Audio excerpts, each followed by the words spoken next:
그 시간에 주시는 말씀은 고린도전서 4장 1절로 2절 말씀입니다. 하나님의 말씀으로 받으시기 바랍니다. 사람이 마땅히 우리를 그리스도의 일꾼이요 하나님의 비밀을 맡은 자로 여길지어다. 그리고 맡은 자들에게 구할 것은 충성이니라. 아멘.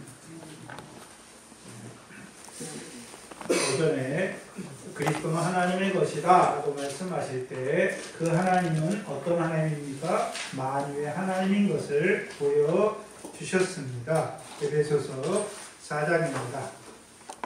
에베소서 4장입니다. 4장 4절로 6절입니다. 오늘 묵도 시간에 읽어드린 하나님의 말씀입니다. 에베소서 4장 4절로 6절을 보시면 몸이 하나요 성령이 하나이니 이와 같이 너희가 부르심의 한 소망 안에서 부르심을 입었느니라. 주도 하나이요 믿음도 하나이요 세례도 하나이요 하나님도 하나이시니 곧 만유의 아버지시라. 그래서 만유의 하나님 아버지. 만유의 하나님 아버지라고 말씀하실 때 세 가지로 말씀하시죠. 첫 번째, 만유 위에 계신 하나님 아버지. 두 번째는요, 만유를 통일하시는 하나님 아버지. 세 번째는요, 만유 가운데 계신 하나님입니다. 그래서 에베소서는 만유의 하나님, 만유의 하나님이 하시는 일이 무엇인지를 드러내 주시죠. 그 만유의 하나님이 하시는 일이 무엇이었습니까? 하나님의 은혜의 경륜을 이루어 가시는 것입니다. 근데 4장에서는 만유의 하나님으로 말씀하시죠.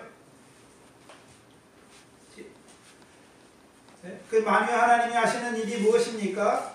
만물을 지으시는 것이죠. 만물을 지으시는 것이에요. 또요, 그 아들을 보내셔서 그 아들을 십자가에 못 박힌 그 아들을 다시 살리셔서 하나님 보좌 우편에 앉으시고 그를 만물의 후사로, 만유의 후사로 세우신 것입니다. 에베소 4장을 적어 놓으시고 찾아와 볼 테니까 적어 놓으시고 히브리서 1장 2절입니다. 히브리서 1장 2절입니다.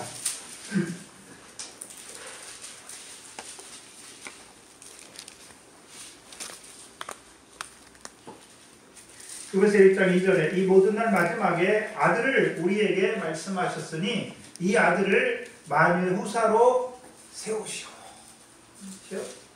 이 아들을 뭐로 세우셨습니까? 만유의 후사로 세우셨죠. 그럼 만유의 후사이신 그 아들이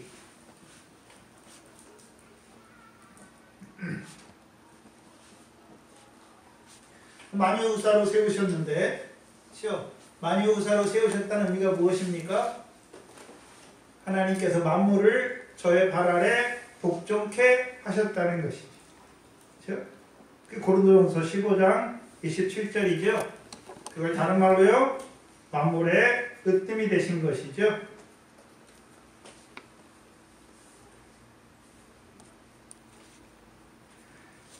만물의 후사가 되신, 만유의 후사가 되신 그 아들이 오늘도 하시는 일이 무엇입니까? 능력의 말씀으로, 능력의 말씀으로 만물을 붙드시는 것이죠. 그게 3절이죠. 히브리서 1장 3절이죠.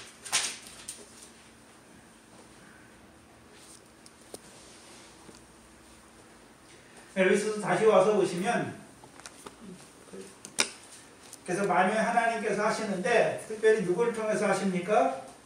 아들을 통해서 하시는 것이죠. 그래서 6절에 보시면 에베소 4장 6절에 만유의 아버지시라 라고 말씀하시죠. 그는 만유 위에 계시다 라고 말씀하시죠. 첫 번째, 만유 위에 계신 아버지. 만유 위에 계신다는 것은 만유는 하나님의 지으신 것, 곧 모든 만물을 말하는 것이죠. 하나님은 모든 지으신 만물이에요.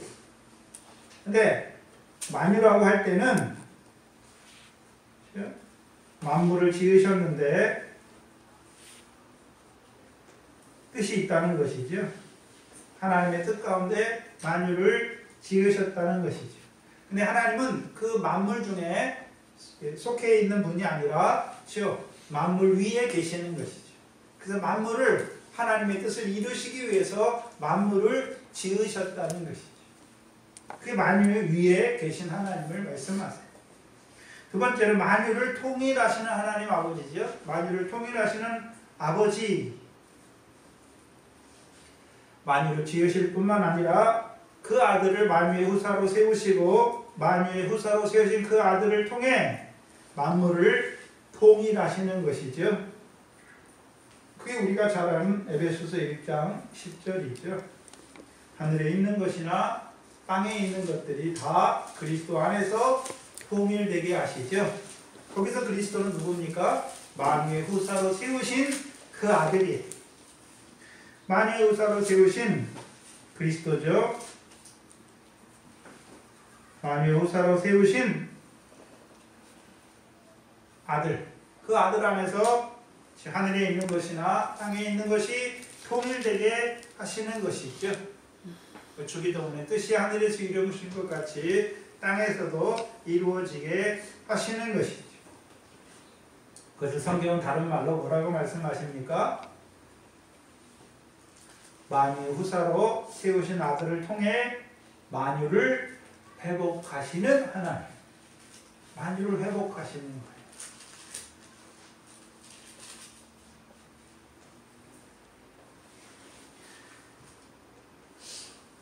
그래서 만유를 통일하신 하나님, 어떻게 통일해 가십니까? 만유의 후사로 세우신 그 아들을 통해서 만유를 통일해 가시는 것이죠. 그 만유의 후사로 세우신 아들을 통해서 만유를 회복하시는 것입니다. 사도행전 2장에 나오는 말씀이죠. 또한 만유의 후사로 세우신 그 아들을 교회의 머리로 세우셔서 그리스도의 몸된 교회를 충만케 하시는 것입니다. 충만케 하신다는 것입니다. 충만케 하신다는 의미가 무엇입니까? 충만케 하신다는 의미가 무엇입니까? 우리가 아까 로마서 8장 21절에 봤죠. 피조물들이 썩어짐에 종로로 타는 데서 해방되어 하나님의 자녀들의 영광의 자유에 이르게 되는 것이죠. 그렇죠? 만물을 통해 하나님의 자녀들의 영광에 이르게 하시는 것이죠. 그렇죠? 그리고 세 번째는 만유 안에 계신 하나님에 대해서 만유 가운데에 계시다. 하나님은 만유 가운데에 계시다. 그렇죠? 하나님이 오늘도 만유 가운데 계시는데, 그렇죠? 만유 가운데 계신 하나님이 뭐 하십니까? 만유 위에 계신 하나님께서 만유를 통일하시기 위해서 오늘도 만유 가운데 살아계시는 거예요. 살아계셔서 만유의 후사로 세우신 아들을 통해서 지으신 만물을 통해 하나님의 뜻을 하나님의 백성에게 이루어 가시는 거예요. 그게 만유 가운데 계시다는 거예요.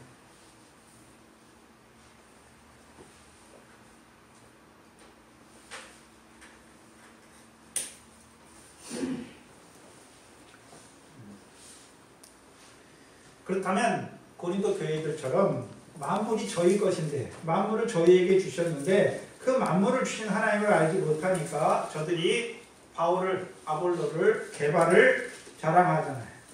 그렇죠? 누구를 자랑해야 될 자들이요? 만물을 그들에게 주신 하나님 아버지를 자랑하고 하나님 아버지를 찬송해야 될 자들. 또요 만유의 후사로 세우신 그 아들을 통해 아들을 찬송하고 자랑해야 될 자들이 오히려 저희에게 주신 만물 중에 하나인 동역자들을 사랑을 자랑하는 자들이 되었다는 것이죠. 그리고 오늘 본문 4장 1절에 사람이 마땅히 우리말 성경에는 잘 안 나타나는데 언어에서는 이와 같이라고 되어 있습니다. 이와 같이. 그래서 앞에 3장과 연결되어 있습니다. 그렇죠? 연결되어 있는데 어떤 의미로 연결되어 있습니까? 21절과 23절을 전제, 22절을 전제로 하는 거예요. 그렇죠? 21절과 22절에 사람을 자랑하지 말라 말씀하시고 만물이 다 너희 것이다 라고 말씀했죠. 너희 것인데 그 만물 중에 하나인 바울과 아볼로와 게바도 너희 것이다 라고 말씀했죠. 그렇죠? 그러면 바나바와 아볼로와 게바는 자랑해야 될 자리 아니라는 것이죠. 그래서 21절로 23절에 이와 같이 그럼 하나님 만물을 게바와 바울과 아볼로가 너희에게 주셨지 않느냐, 이와 같이 너희를 위해 보내신 자들을 너희가 어떻게 대하여야 되는지, 어떤 자로 여겨야 되는지를 보여주시는 거죠. 그렇죠? 그들은 하나님이 보내신 하나님의 동역자들은 자랑해야 될 자들이 아니라 오히려 뭐로 여겨야 됩니까? 그리스도의 일꾼으로 여겨야 되고 하나님의 비밀을 맡은 자로 여기는 거예요. 여기는 거. 자랑해야 될 자들이 아니라 그리스도의 일꾼으로 여기는 것이고 하나님의 비밀을 맡은 자로 여겨야 하는 것이죠.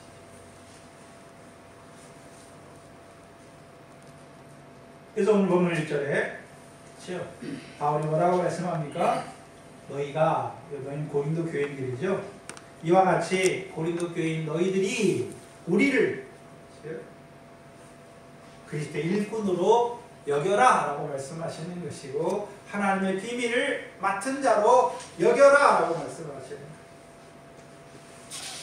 거예요. 그리스도의 일꾼은, 성경에 쓰인 그리스도의 일꾼은 헬라어로 두 단어예요. 두 단어. 우리가 잘 아는 일꾼, 우리가 생각하는 일꾼의 개념은 로마서 15장 16절에 레이투로보스라는 단어예요. 그리스도의 일꾼, 하나님의 복음의 제사장 할 때 그거는 레이투로보스라는 단어를 써요. 그 레이투로보스는 성경에 5번 나와요. 근데 오늘 본문에 나온 그리스도의 일꾼 할 때는 우리가 잘 아는 휴페레테스라는 단어예요. 어디서 나왔죠? 사도행전 26장에 사환으로 세웠다 할 때 사환이 뭡니까? 휴페레테스라는 단어예요. 사환, 하인, 고용인, 종이라는 의미죠. 보조자, 조수라는 단어. 그래서 이 언어가 어디서 나왔냐면 배에서, 배 선창 밑에서 노를 젓는 사람에서 나온 거예요. 그렇죠? 노를 젓는데 누구의 뜻대로 져야 됩니까? 누구의 뜻대로 져야 됩니까? 그리스도 일꾼들이 해야 되는 일이 노를 져야 되는 거예요. 일꾼이에요. 하인이란 말이죠. 누구 뜻대로 해야 됩니까? 일해야 되는데 누구 뜻대로 일합니까? 그리스도의 일꾼이니까 그리스도의 뜻을 이루기 위해 일하는 것이죠. 그래서 사도행전 26장 16절에 어떤 자를 휴페레테스로 세웁니까? 그리스도의 일꾼으로 세우십니까? 그리스도의 사환으로 세우십니까?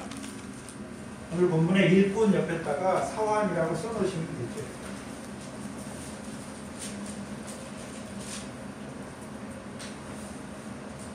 그럼 어떤 자를 사환으로 일꾼으로 세우십니까? 사도행전 26장입니다. 사도행전 26장 아무나 세우는 게 아니죠. 사도행전 26장 16절에 일어나 네 발로 서라. 내가 내게 나타난 것은 주께서 나타날 곧 내가 나를 본 일과 장차 내가 내게 나타날 일에 너로 사환과 증인으로 삼으려 합니다. 사환은 아무나 세웁니까? 주께서 주를 본 일이 있어야 돼요. 나를 본 일과 또 하나는요, 장차 내가 내게 나타날 일이잖아요. 그럼 사환은 어떤 자를 사환으로 쓰십니까?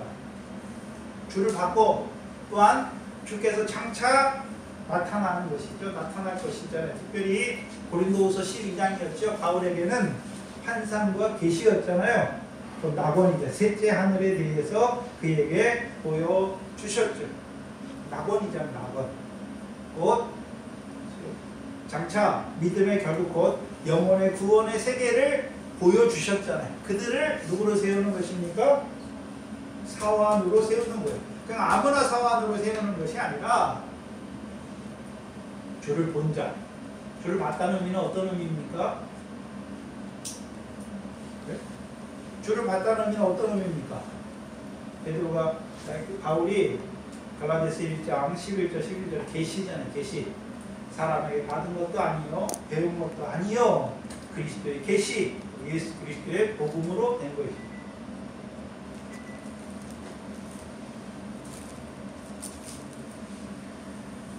또 바울에게 있어서 두 번째 주께서 장차 그에게 나타나는데 그게 고린도후서 12장 1절로 4절 말씀이었죠. 환상과 계시였는데 셋째 하늘이지. 셋째 하늘인데 셋째 하늘의 내용이 뭐였습니까? 찾아보면 다 고린도후서 12장입니다.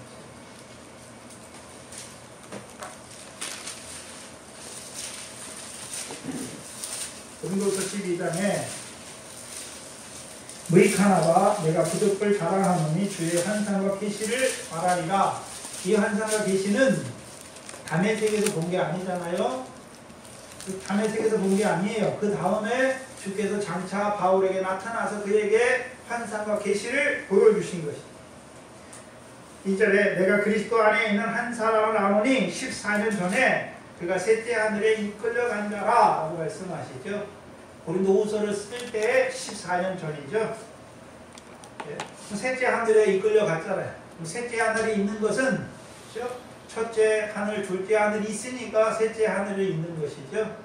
그럼 셋째 하늘에 이끌려갈 때 그럼 첫째 하늘은 없이 셋째 하늘에 바로 이끌려가는 것이 아니라 첫째 하늘을 통과하고 둘째 하늘을 통과해서 셋째 하늘까지 이끌려간 것이죠. 3절에 내가 이런 사람을 아노니 그가 몸 안에 있었는지 몸 밖에 있었는지 나는 모르거니와 하나님은 아시느니라. 4절에 그가 어디로 끌려갔습니까? 낙원으로. 셋째 하늘, 첫째 하늘, 둘째 하늘, 셋째 하늘을 말할 때 그 하늘, 첫째부터 셋째 하늘을 한마디로 뭐라고 말씀했습니까? 낙원이다 라고 말씀합니다. 낙원. 그럼 낙원은 누가 갑니까? 낙원은 누가 가나요? 우리가 육신이 있고 못 가잖아요.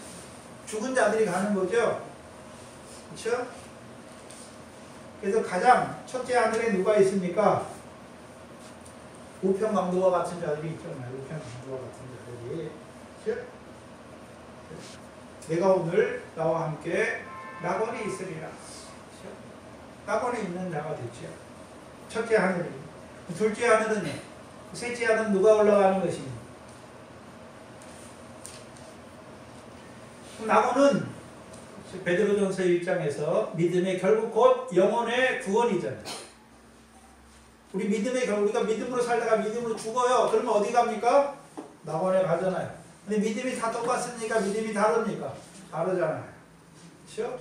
바다 가운데 죽은 자가 가는 낙원, 바다 가운데 죽지 않았지만 사망 가운데 죽은 자가 가는 낙원, 음부 가운데 죽은 자들이 가는 낙원.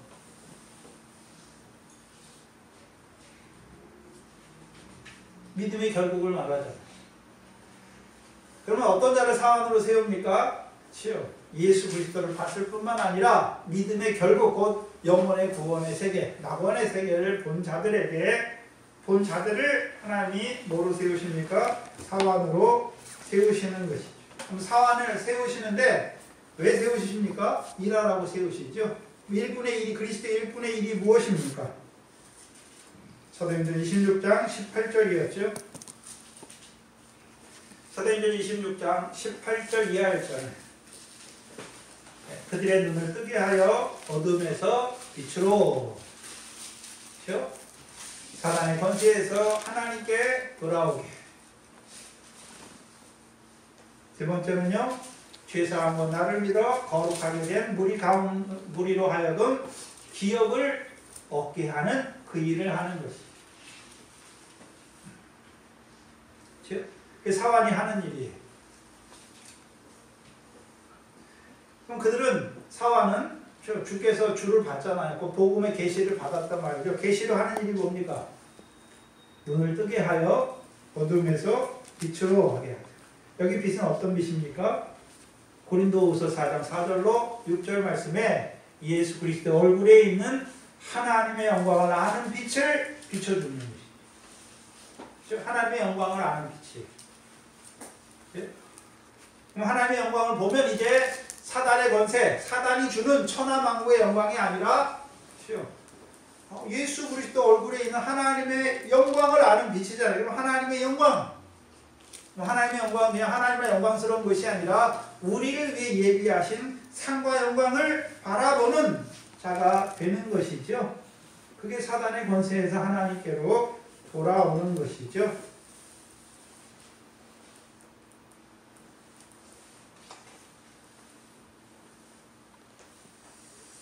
그럼 이제 어떤 자가 됐습니까? 천하 영광, 만국의 영광을 바라보는 자가 아니라 하늘에 계신 아버지 하나님께서 갚으시는 상을 바라보는 자죠. 그 하나님께 돌아오는 거예요.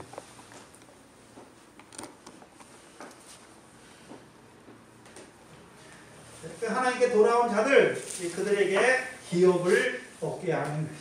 그게 일꾼의 일입니다. 그럼 바울이나 아볼로나 게바나, 그럼 바울과 아볼로나 게바만 그렇습니까? 하나님께서 그리스도 일꾼으로 세우신 자들, 그렇죠? 네.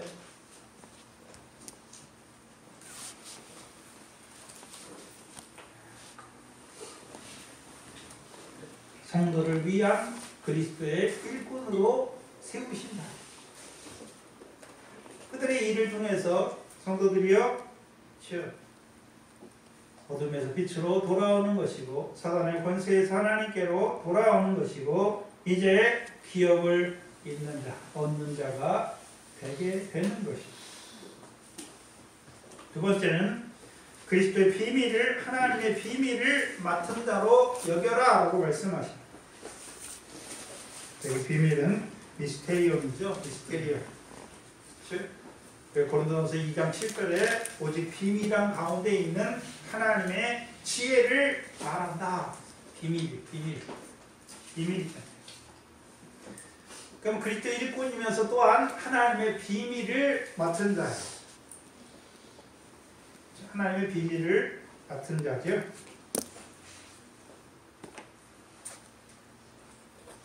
에베소서 3장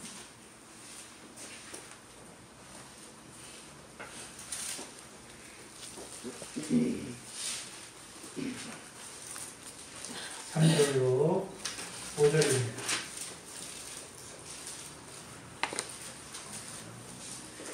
에베소서 3장 3절로 5절입니다.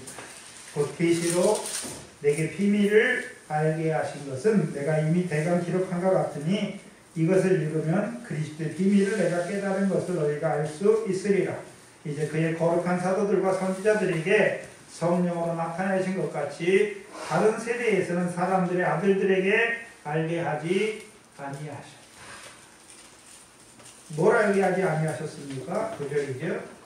영원부터 만물을 창조하신 하나님 속에 감추었던 비밀, 미스테리움이죠. 그 비밀의 경륜을 어떠한 것을 드러내게 하려 합니다. 그러면 하나님의 비밀을 맡은 자로 세우신 이유가 무엇입니까? 하나님의 비밀을 맡은 자가 하는 일이 무엇입니까?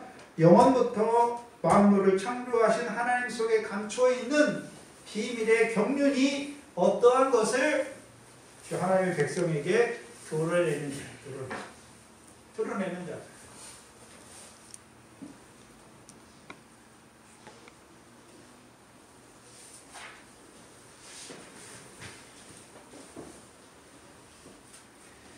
그래서 오늘 본문에 하나님의 비밀이라고 말씀했죠. 하나님의 비밀을 맡은 자. 골로새서 2장입니다.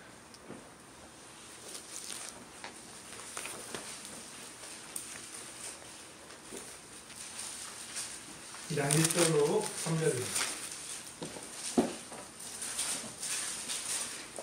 골로새서 2장 1절로 3절입니다. 내가 너희와 라오디게아에 있는 자들과 무릇 내 육신의 얼굴을 보지 못한 자들을 위하여 어떻게 힘쓴 것을 너희가 알기를 원한다.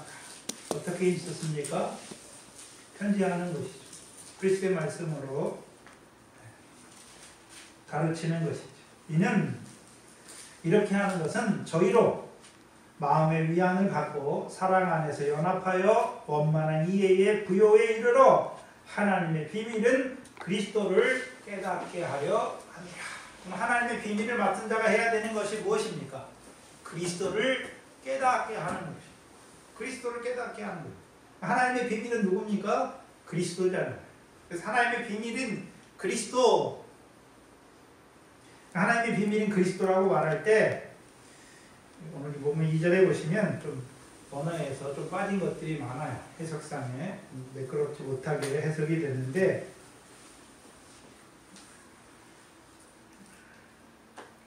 바울이 골로새서를 쓰는 이유가 무엇입니까?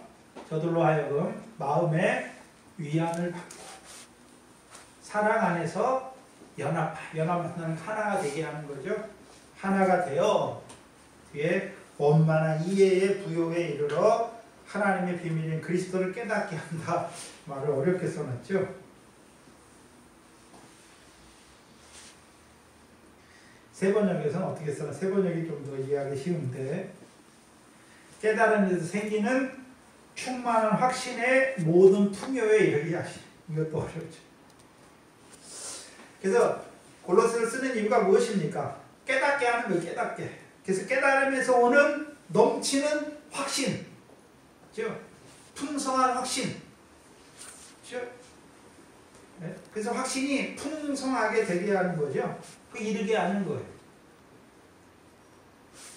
그래서 하나님의 비밀인 그리스도를 오늘 우리말 성경에 빠져 있는데 온전히 깨닫게 하는 거예요. 온전히 깨닫게 하는 거예요. 온전히.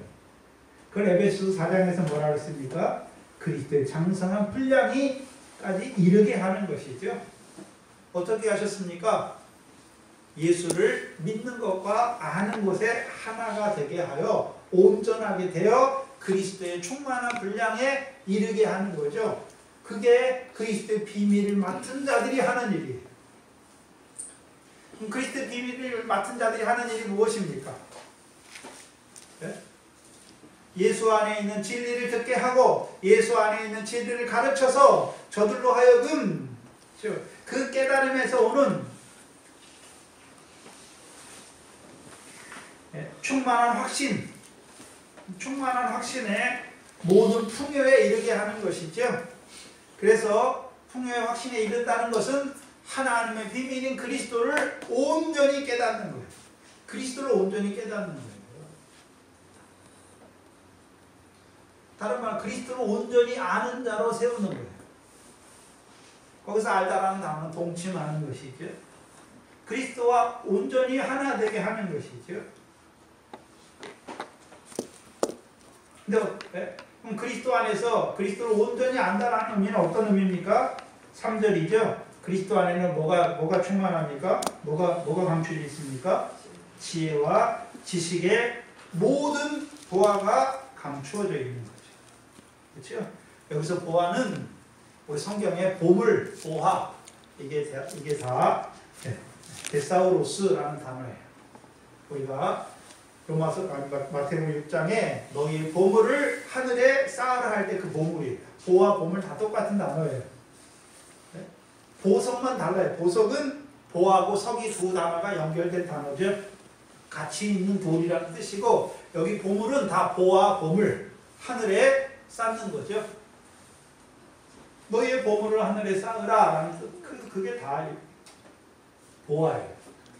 그러면 그리스도를 안다, 그리스도를 온전히 안다는 것은 어떤 의미입니까?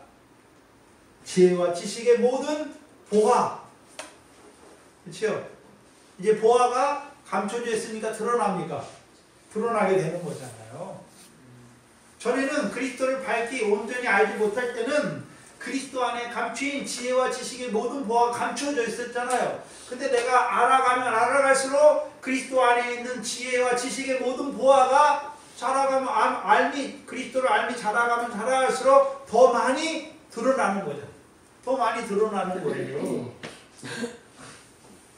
무슨 소리냐면, 저와 여러분이 예전에 그리스도를 조금만 알 때, 얼마 알지 못했어요. 어린아이처럼 알았어요. 어떤 자입니까? 부자 청년처럼 소유를 팔아 가난한 자를 줘라 그리하면 하늘의 보화가 있으라. 그거밖에 몰랐어요. 그거밖에 몰랐어요. 그런데 더 알게 되니까 뭐라고 말씀하십니까? 너희의 보화를 하늘에 쌓으라. 아, 하늘에 쌓게 하시는 거예요. 우리의 보화를 하늘에 쌓게 하시는 거예요.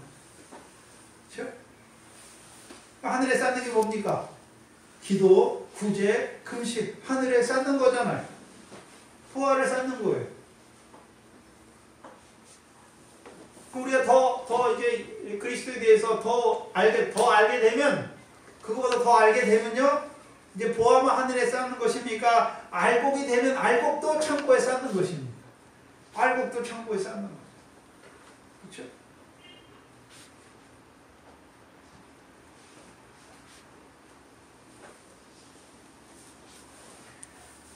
그래서 우리가 그리스도를 온전히 알면 알수록 전에는 감추어져 있는 그리스도 안에 모든 지혜와 지식의 보화가 감춰져 있는데 감춰져 있던 것이 더 많이 하나하나 드러나니까 드러나는 것마다 다 어디에 쌓습니까? 하늘에 쌓는 거예요. 하늘에 쌓는 거예요.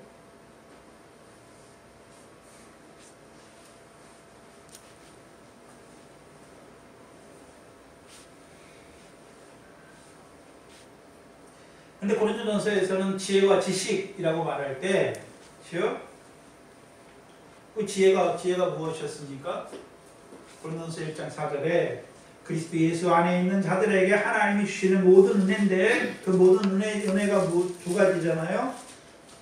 두 가지였잖아요. 온갖 종류의 말과 온갖 종류의 지식이잖아요.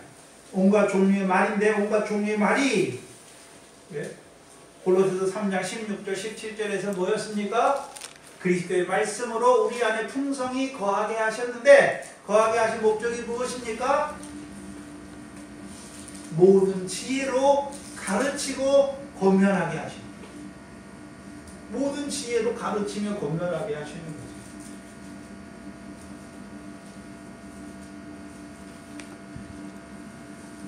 저는 말씀을 계속 준비하고 그 말씀을 자꾸 보고 묵상하니까 계속 연결이 되잖아요.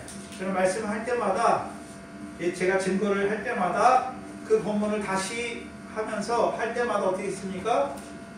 그 본문이 딱딱딱 연결이 돼요. 그런데 우리 성도들 중에 묵상하지 않으면 이 말씀이 어디랑 연결되고 거기서 뭐라고 말씀했는데 그걸 몰라요. 그럼 또 찾아보고 또 찾아보고 또 찾아봐야 돼요. 물론 계속 찾아보는 것도 좋아요. 골로새 3장 16절 보세요.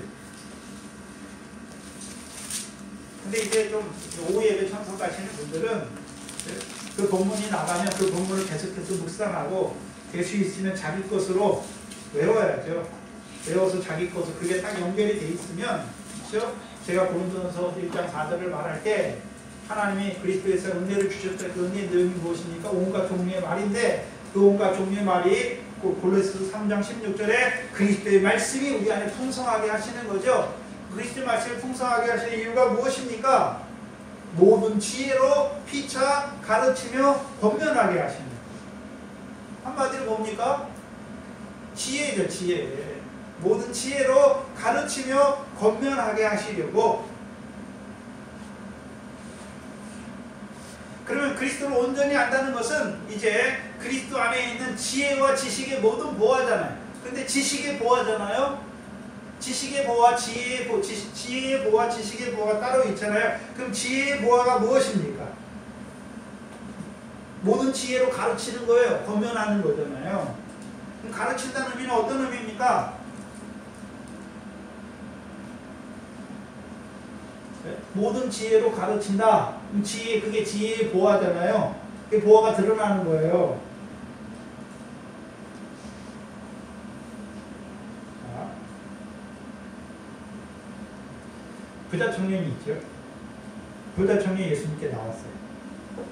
그렇죠? 부자 청년이 율법을 지켜서 어려서부터 율법을 지켰죠. 그 재물이 많아요. 예수님이 뭐라 그럽니까? 온전하지 못하잖아요.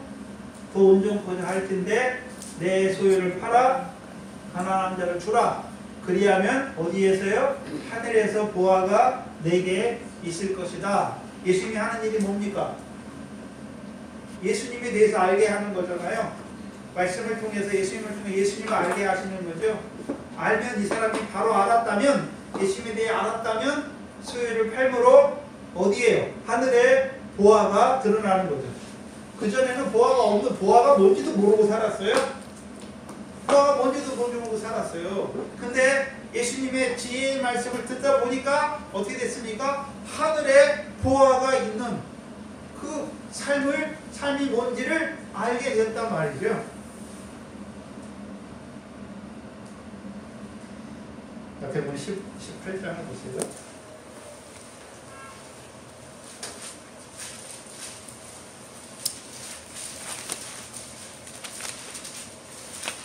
옆에 18장 5절입니다.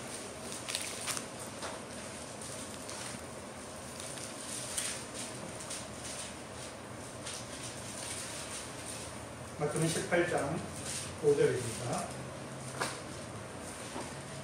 누구든지 내 이름으로 이런 어린아이 하나를 영접하면 곧 나를 영접한다. 어린아이 하나를 영접한다는 것이 10절이죠. 3가 이 소자 중 하나도 업신여기지 말라. 너희에게 말하노니 저희 천사들이 하늘에서 하늘에 계신 아버지의 얼굴, 내 아버지의 얼굴을 항상 배웠느니라 라고 말씀합니다. 이 천사들이, 이 소자를 섬기는 천사들이, 그렇죠? 뭐 하고 있습니까? 뭐 하나요? 오르락 내리락 하잖아요.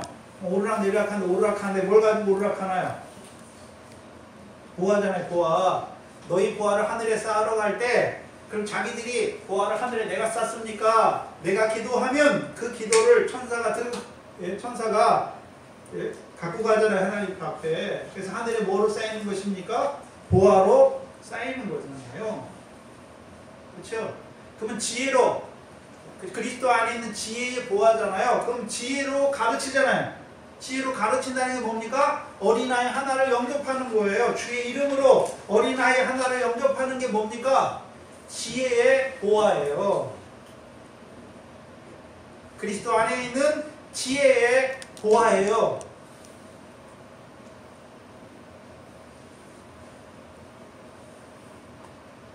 그럼 지혜로 가르치는 거잖아요. 그리스도 안에 있는 지혜로 가르친다는 것은 한마디로요, 하늘에 상을 얻는 자로 세우는 거예요. 기도하고 구제하고 금식하는 하늘의 보화를 쌓는 자로 세워가는 것이죠. 그게 어떤 자들이 하는 것입니까? 그리스도의 비밀을, 하나님의 비밀을 맡은 자들이 하는 거예요. 하나님의 비밀을 맡은 자들이 하는 일이 뭡니까? 소자를 주의 이름으로 영접하여 그들로 하늘에 천사들이 하나님 아버지의 얼굴을 배우는 자들로 세우는 거잖아요. 천사들이 그들의 기도와 구제와 금식을 가지고 하늘의 보화로 쌓아가는, 그렇게 쌓는 자들로 세워주는 것이 하나님의 비밀을 맡은 자의 일이에요.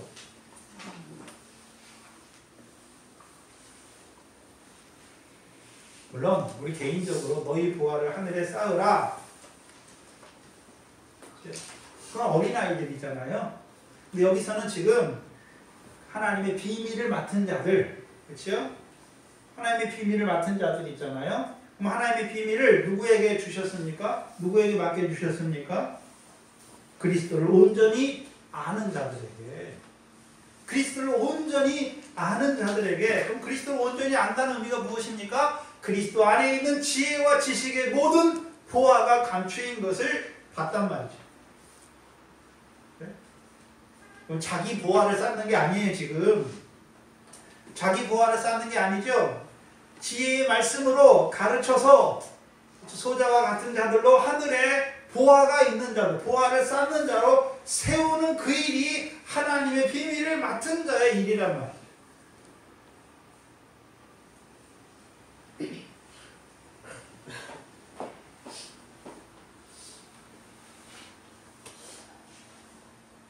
그래서 우리가 마태복음의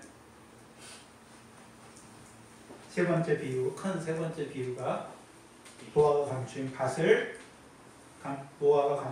사는 자가 나오잖아요.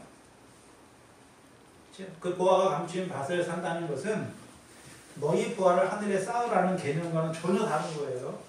전혀 다른 개념이에요. 보화가 감추인 밭이잖아요. 보화가 어디에 감춰져 있습니까?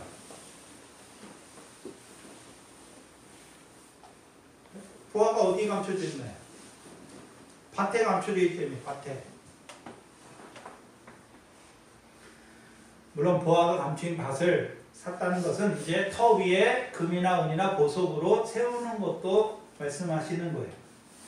그게 첫 번째고, 두 번째는요,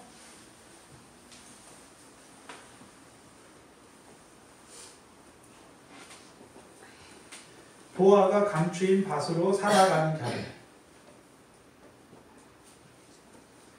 그 밭은 뭘 말씀하십니까? 심령을 말하는 거예요. 보화가 감춰진 밭이에요. 부자 청년을 말할 때 부자 청년은 부자가 됐죠. 재물이 있잖아요. 근데 온전치 못하잖아요. 왜 온전치 못했습니까? 하늘에 보화가 있는 줄 알지 못해요. 마음에. 그렇죠? 그럼 그들에게 감추어져 있잖아요. 보화가 아직 하늘에 보화가 있는지 몰라, 이 사람들은. 그들에게 지혜의 말씀으로 가르쳐서 하늘에 보화가 있는 줄 아는 자로 세우는 게 지혜의 말씀입니다.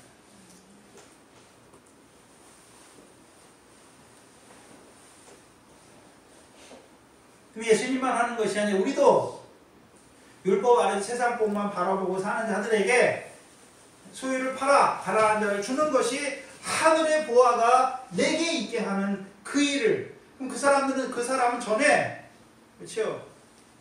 율법의 세상 복만 알고 살 때는 보화가 있는지 압니까? 모릅니까? 몰라요. 감춰져 있는 거예요. 근데 밭은 밭이에요. 하나님의 말씀을 받아요. 근데요, 보화가 하늘에 있는지 어쩐지 감춰져 있어요, 보화가. 근데 그들에게 그리스도, 그렇죠? 소유를 팔아 가난한 자를 주는 게 하늘에 보화가 있는 것을 드러내 주는 거죠. 그게 모든 지혜로, 하나님의 지혜로 가르치는 거예요. 가르쳐서 이제 소유를 팔아 하늘의 보화를 쌓는 자로 세워가는 것이죠. 그게 하나님의 비밀을 맡은 자가 하는 일이에요.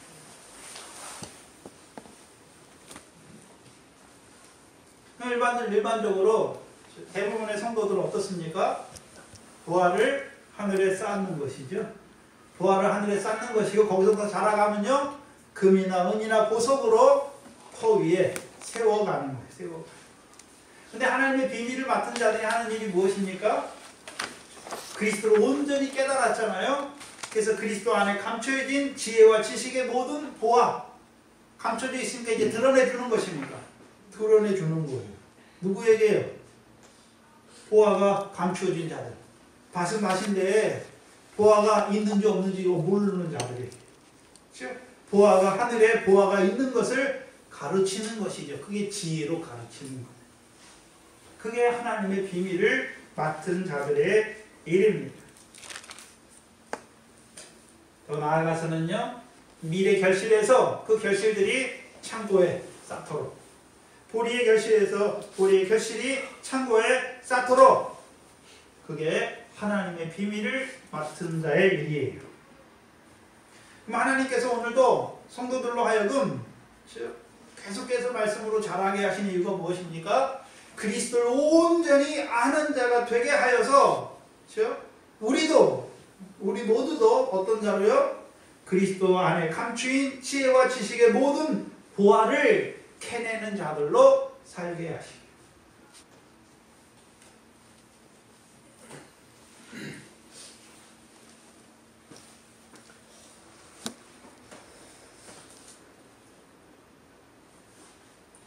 그래서 하나님의 비밀을 맡은 자들이 하는 일이 무엇입니까? 그리스도 안에 있는 모든 지혜로 가르치고 권면해요. 그래서 권면해서 그들로 하늘의 보화를 쌓는 자들로 세워가는 것이죠. 그렇다면 그리스도 안에 있는 하나님의 지식, 이 지식은 우리가 고린도전서 8장 1절 이하에 사랑 안에서 형제를 세워주는 거죠. 그게 지식이에요. 사랑 안에서 형제를 세워주는 것이죠. 그게 지식이에요. 그럼 우리에게 지혜와 지식, 그리스도 안에 있는 모든 지혜와 지식을 그리스도를 온전히 깨닫게 하셔서 그리스도 안에 있는 지혜와 지식의 모든 감추인 보화,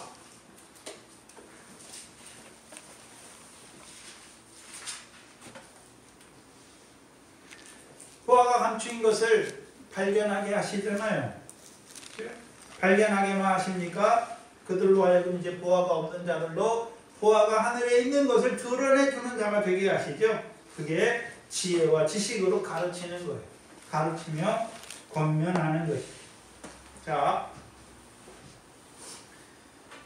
여러분이 아는 사람 중에, 여러분이 만나는 사람들 중에 예수 믿는데 여전히 부자 청년처럼 예수 믿어 세상 복이에요. 나는 계명을 지켜서 재물이 많다. 근데 여러분이 볼 때 온전치 못하잖아요. 그에게 뭘 가르쳐주면 됩니까?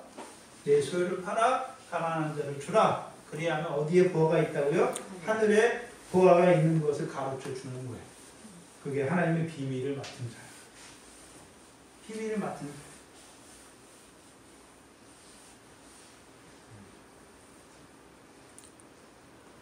그럼 하나님의 비밀을 맡은 자는 물론 광야에 있는 자들에게, 그렇죠? 그럼 애굽에 있는 자들은 어떻게 합니까?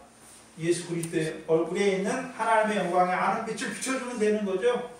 비춰주고 이제 광야에 있는 자들에게는요, 하늘의 보화가 있는 것을 알게 하면 되는 거예요. 네? 그리고 이제 하나님 나라에 들어왔잖아요. 들어온 자들에게는요, 이제 기도, 구제, 금식해서 하늘의 보화를 쌓는 자로 세우는 것이고, 더 나아가면요, 하나님의 비밀을 맡은 자가 하는 일이 무엇입니까? 저들로 미래 결실되게 해야 해서 그 결실이 창고에 쌓이게 하는 것이고, 보리에 결실되게 해서 결실이 창고에 쌓이게 하는 것이죠.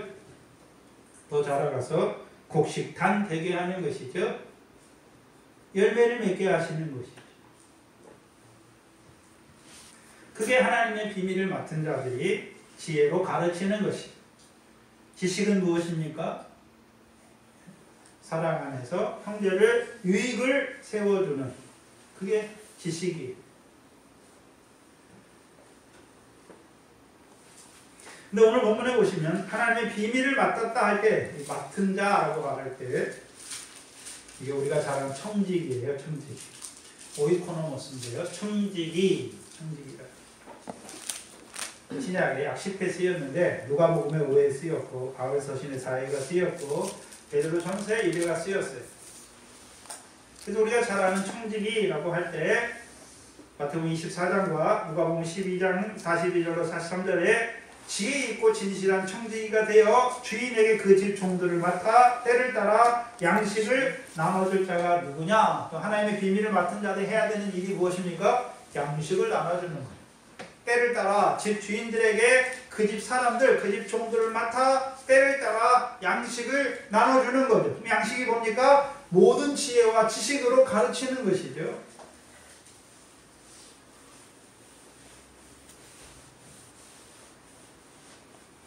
주인이 이를 때에 그 종이 이렇게 하는 것을 보면 그 종은 복이 있다라고 말씀합니다. 복이 있다. 복이 뭡니까? 동역자로서 일한 대로 상을 받는 것입니다. 그럼 하나님의 비밀을 맡은 자라고 할 때 청직이, 맡은 자가 청직이에요. 그래서 우리가 마태복음 24장 할 때도 그 주인에게 그 집 사람들을 맡아라고 할 때 맡아가 요 단어예요. 맡아라가, 그렇죠? 청직이란 단어예요. 오이코노모스란 단어란 말이에요. 그럼 하나님의 비밀을 맡은 자, 또 청직이란 말이죠. 그럼 하나님의 비밀을 맡은 자들이 해야 되는 일이 무엇입니까? 네? 하나님의 아들을 알고 믿는 자들로 세우는 것이죠. 그래서 그들도 그리스도를 온전히 알 때까지, 그렇죠? 그들에게 계속 가르치는 것이죠. 양식을 주는 것이죠. 생각해야 되는 것은 자기 사람들이 아니라 주인이 맡기신 사람들이에요. 주인이 맡기신 사람들. 그래서 맡아서 해야 되는 일이 때를 따라 양식을 나눠주면 돼요. 그래서 때를 말할 때 두 가지 의미에서 때였죠. 첫 번째는요, 믿음의 때를 알아야 되죠. 이 사람은 어린아이예요. 젖 먹어야 되는데 떡을 주면 안 되죠. 어린아이에겐 젖을 줘야 되고, 자라난 자에겐 떡을 줘야 되고, 장성한 자에게는요 단단한 식물을 줘야 돼. 그 때를 따라 양식을 나눠주는 거죠. 또 한 가지, 두 번째, 때를 따라 나눠준다고 할 때 가르치고 권면할 때가 있고 책망하고 훈계할 때가 있는 것을 보여주시죠. 지금 고린도 교회는 뭐 하고 있습니까? 바울이 책망하고 훈계하는 거예요. 책망과 훈계예요.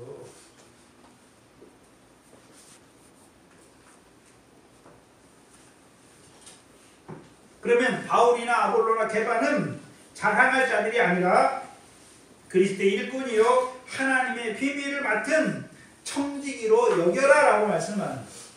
여기는 거예요.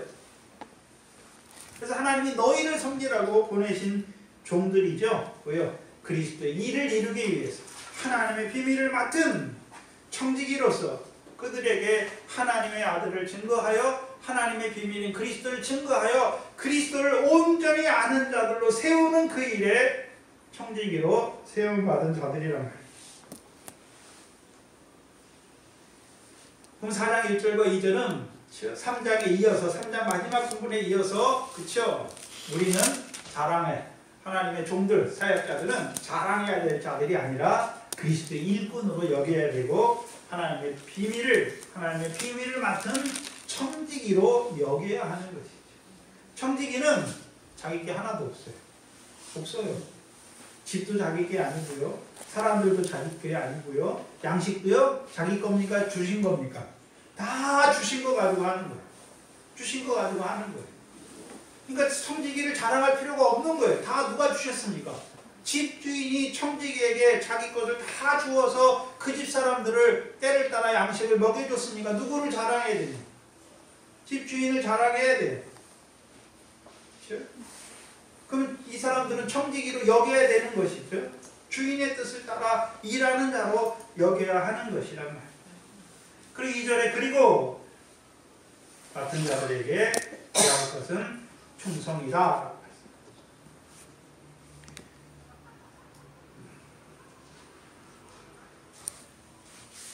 그럼 하나님의 비밀을 맡은 자, 그리스도의 일꾼에게 요구되어지는 거, 요구되는 게 뭡니까? 충성이죠.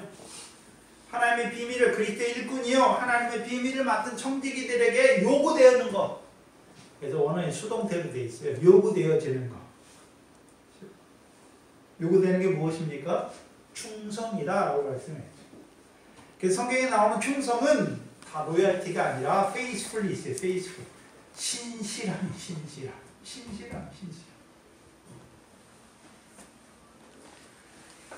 그럼 하나님의 비밀을 맡은 자들에게 요구되어지는 게 무엇입니까? 신실함. 그럼 하나님의 비밀을 맡은 자로서 청지기로서의 신실함이 무엇입니까? 신실함이 뭔가요? 뭐 어떤 자를 하다가 마음에 안 들면 그만하는 게 아니에요. 주인이 오실 때까지.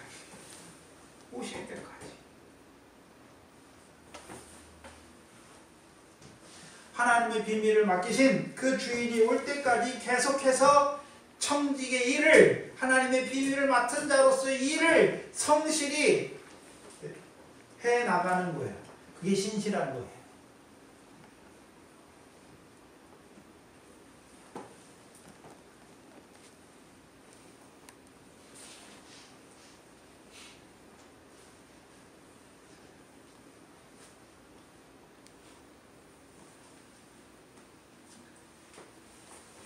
근데 왜 신실함이 요구됩니까? 청지기들에게 디모데후서 4장 2절입니다.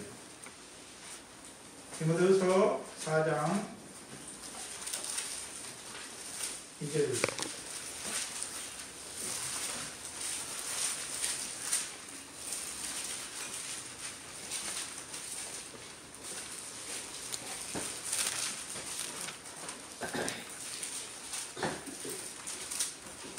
자, 2절에 너는 말씀을 전파하라.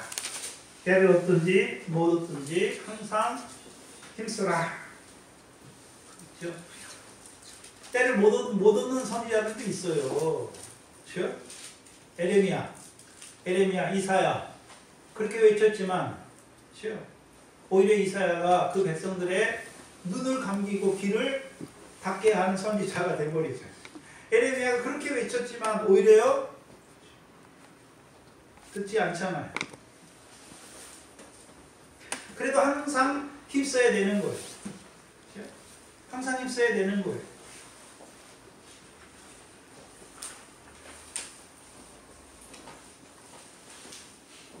왜 신실함이 요구되냐면 뒤에 범사의 오래 참음과 가르침으로 경책함을 설계하며 권하는 것.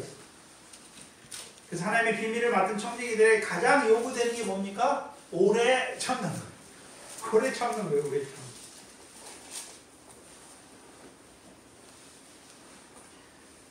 오래 참는 거예요.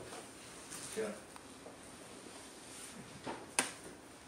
오래 참지 못하면 모세와 아론처럼 되는 거예요. 하나님의 거룩함을 나타내지 아니하였다고 책망을 받는 자들이 된단 말이에요.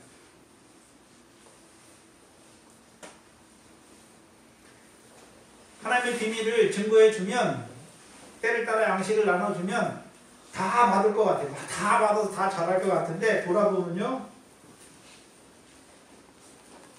더뎌요. 저부터 더디니까 더뎌요. 잘하는 게 얼마나 더딘지. 또 오래 참지 못하면 어떻게 됩니까? 모세처럼, 그렇죠? 예? 백성의 패역함을 보고 어떻게 합니까? 노를 바라는, 하나님의 거룩함을 나타내지 못하는 자들이 된단 말이죠. 그러니까 오래 참아야 신실할 수 있어요. 또요, 디모데처럼 하나님의 백성들이 연약하고 잘못하는 걸 보면서 비위가 상할 수가 있어요. 그러니까 오래 참아야 되는 거예요. 왜요? 하나님은 오래 참으시는 하나님. 왜요? 네. 모든 사람이 멸망치 않고 다 회개하기를 원하시기 때문에. 골로새서 1장을 다시 가서 보시면 골로새서 1장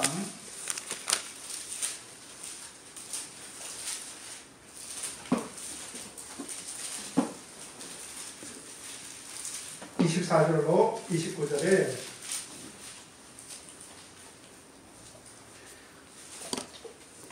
여기 바울의 신실함이 나오죠. 바울의 오래 참음이 나와요. 바울의 신실함이 나와요. 내가 이제 너희를 위하여 받는 괴로움을 기뻐하고 그리스도의 남은 고난을 그의 몸된 교회를 위하여 내 육체에 채우노라. 오래 참는 것이죠. 그리고 바울은 더 자라가서요, 그리스도의 남은 고난을 그의 몸된 교회를 위해 자기 육체에 채워가는 자예요. 이게 신실한 종이에요. 내가 교회의 일꾼된 것은 하나님이 너희를 위하여 내게 주신 경륜을 따라 하나님의 말씀을 이루려 합니다. 하나님의 말씀을 너희에게 이루기까지 바울이 어떻게 합니까? 오래 참을 뿐만 아니라 이제요, 그리스도의 남은 고난을 그의 몸된 교회를 위하여 자기 육체에 채우기까지 하는 거예요. 26절에 이 비밀은 만세와 만대로부터 om으로 감추었던 것인데 이제 그 성도들에게 나타났고 하나님이 그들로 하여금 이 비밀의 영광이 이방 가운데 어떻게 풍성한 것을 알게 하려 하심이라. 이 비밀은 너희 안에 계신 그리스도니 곧 영광의 소망입니다. 그리스도를 알게 한다는 것은 어떤 의미입니까? 영광의 소망이 풍성하고 확실하게 하는 것이죠. 그래서 그들로 하여금 이 땅에 살면서 그 영광의 소망 가운데 온전히 앞장서 달려가는 자가 되게 하는 것입니다. 우리가 그를 전파하여 각 사람에게 권하고 모든 지혜로 각 사람을 가르치면, 여기 나오잖아요. 각 사람을 그리스도 안에서 어떤 자로 세우려고 하는 것입니까? 온전한 자로 세우려고 하는 것입니다. 그럼 하나님의 비밀을 맡은 자가 하는 일이 무엇입니까? 그리스도의 일꾼이 하는 일은 복음을 증거해서 돌아오게 하는 거죠. 어둠에 있는 자를 빛으로, 사단의 권세에 있는 자를 하나님께로, 그래서 그들로 하여금 기업을 얻는 자로 세워가는 것이고, 하나님의 비밀을 맡은 청지기들이 하는 일이 무엇입니까? 이제 그들에게 그렇죠, 그리스도를 온전히 아는 자로 세우는 것이죠. 오래 참으면서 그리스도의 고난을 그의 교회를, 몸된 교회를 자기 육체에 채워가면서 그리스도의 비밀을 맡은 자, 때를 따라 양식을 나눠주는 것이. 왜요? 각 사람을 그리스도 안에서 온전한 자. 그렇죠? 그래서 이 온전하다고 할 때 에베소서와 골로새서가 비슷하게 가요. 온전하다는 의미는 어떤 의미에서 온전한 것입니까? 뜻이 하늘에서 있는 것 같이 땅에서도 이루어 통일되는 것이죠. 하나님의 약속이 만세전에 거짓없으신 하나님께서 약속하신 그 영생의 소망, 그 약속이 이루어지게 하는. 그래서 에베소 3장 6절이죠. 하나님의 약속이 이루어지게. 그게 온전한 거예요. 그렇죠? 그 온전한 것이죠. 이를 위하여 나도 내 속에서 능력으로 역사한 이의 역사를 따라 힘을 다하여 보고, 이게요 맡은 자들의 신실함, 바울의 신실함이 여기서 드러나죠.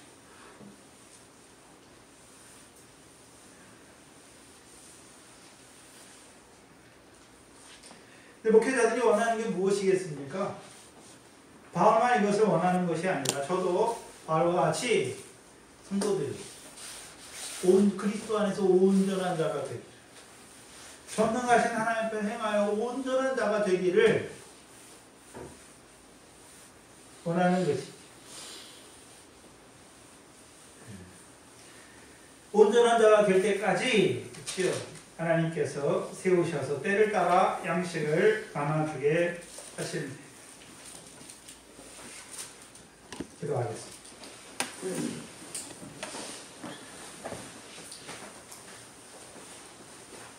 하나님 아버지, 감사합니다. 우리를 그리스도의 몸된 교회로 세워주시고 만물을 우리의 것으로 주시되, 특별히 바울과 바나바와 게바와 같이 하나님의 동역자들, 사역자들을 우리를 위하여 세워주시고,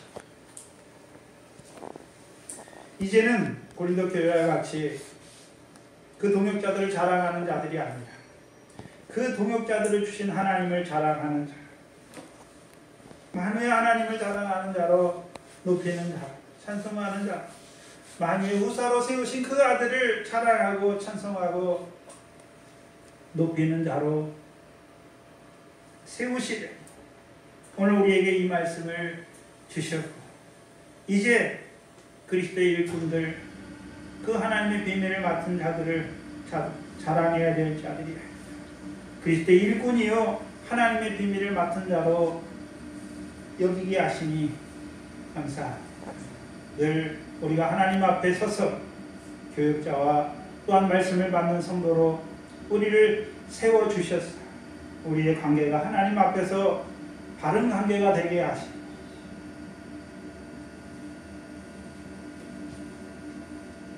하나님이 세우신 일꾼들과 비밀을 맡은 자들을 통하여, 그 마디의 일을 통하여